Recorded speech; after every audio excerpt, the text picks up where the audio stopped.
गर्मजोशी के साथ अभिवादन हुआ आपका, अभिवादन स्वीकार किया, कैसे गुजरे 6 महीने, पार्टी को कितना मिस किया आपने लोगों को? देखिए, निश्चित रूप से पार्टी को मिस किया, कार्यकर्ताओं को मिस किया, और सबसे बड़ी जो हम लोग सुबह से लेकर शाम तक, रात तक काम करते थे, वो एक अभाव महसूस होता था कि जेल में आप बंद हैं, किसी कोई मदद नहीं कर सकते, किसी के लिए कोई फ़ोन नहीं कर सकते, तो कई चीज़ों से असुविधा हुई। लेकिन मैंने प्रधानमंत्री जी से वादा किया था कि आपकी यातना का पैमाना मैं चेक करना चाहता हूं, तो हमने चेक किया, रहे 6 महीने जेल। हमने वो किताबें देखी जो आपने जेल में पढ़ी थी, उसमें भगत सिंह, सुखदेव से लेकर एक और भी किताब थी, विश्व के तानाशाह, क्या कुछ अध्ययन किया आपने? देखिए, निश्चित रूप से 6 महीने का जो सदुपयोग सबसे बड़ा हुआ, ये किताबें पढ़ने का, और मोबाइल नहीं होता था, तो जो फ़ोन के और मोबाइल पे, व्हाट्सएप पे, ट्विटर पे जो समय जाता था, वो समय, उसका सदुपयोग पूरी तरीके से किताबों को पढ़ने में किया, और इससे बहुत हौसला मिला। और ऐसा महसूस हुआ कि इस दुनिया के अंदर लोकतंत्र को बचाने के लिए, अपनी आज़ादी के लिए एक नहीं लाखों लोगों ने अपनी कुर्बानियां दी हैं, यातनाएं सही हैं, फांसी के फंदे को चूमा है।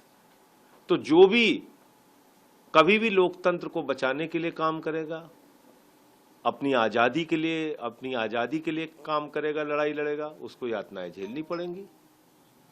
हमने नेल्सन मंडेला जी को पढ़ा, शहीद आजम भगत सिंह को पढ़ा, राष्ट्रपिता महात्मा गांधी को पढ़ा। राष्ट्रपिता महात्मा गांधी जी की तो पहली गिरफ्तारी साउथ अफ्रीका में हुई थी। शहीद आजम भगत सिंह जी ने 23 साल की उम्र में जो कुछ भी कर दिया, वो अनुकरणीय है, वर्ष युगों युगों तक याद किया जाएगा।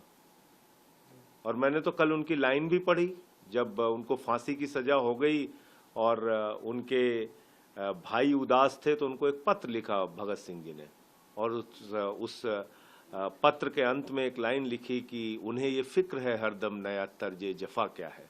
जफा मतलब होता है अत्याचार।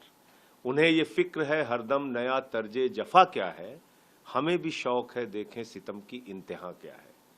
तो भारत के लोकतंत्र को बचाने के लिए, इस देश से तानाशाह हुकूमत को हटाने के लिए, अपने मुखिया अरविंद केजरीवाल जी की लड़ाई को आगे बढ़ाने के लिए आम आदमी पार्टी का एक एक कार्यकर्ता अरविंद केजरीवाल जी के साथ है, और हम लोग इस लड़ाई को आगे बढ़ाएंगे।